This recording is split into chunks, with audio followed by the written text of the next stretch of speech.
প্রিয় গাইডস, আমরা আজকে নতুন একটা জায়গায় আসছি। এখানে খুব সুন্দর একটা মনোরম পরিবেশ, যেখানে আপনারা দেখতে পাচ্ছেন রেল লাইন এবং এর দুই পাশেই খুব সুন্দর একটু খুব সুন্দর তেজপাতা গাছ, যেটা আমরা রান্নার কাজে ব্যবহার করি। মূলত আমরা আমাদের কার্যের স্বার্থে প্রতিদিনই বিভিন্ন অঞ্চলে যাই, যেখানে আমাদের কর্মসিদ্ধি অর্জন করি। দিন শেষে আমাদের যে লক্ষ্যমাত্রা আছে, সেই লক্ষ্যমাত্রা অনুযায়ী আমরা দিনের কাজ আগায় নেওয়ার চেষ্টা করি। তো সেই সুবাদে আমাদের যাত্রাটা লং হয়, সকাল 8টা থেকে শুরু করে রাতের 8টা পর্যন্ত, প্রায় 12 ঘন্টা, কখনো কখনো তার বেশিও হয়। সেই সুবাদে আমরা আজকে এইখানে আসছি। আপনারা দেখবেন কত সুন্দর একটা পরিবেশ। এইখানে সরাসরি একটা রেল লাইন, রেল ক্রসিং আছে, রেল লাইন আছে এবং দুই পাশে খুব সারিবদ্ধভাবে গাছ আছে, যে গাছগুলো দেখতে আসলেই সুন্দর। আসলে পরিবেশের সাথে সৌন্দর্যের তুলনা হয় না।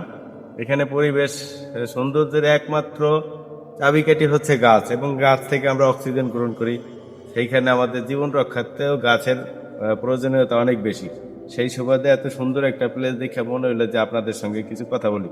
সেই সুবাদেই আসা। আমরা আজকে দুইজনেই কাজে আসছি, আমি এবং আমার সাথে আমার সহকর্মী সেলস অফিসার সাহেব, ওনার নাম জাহিদুল ইসলাম, যিনি এখন ক্যামেরায় আছেন।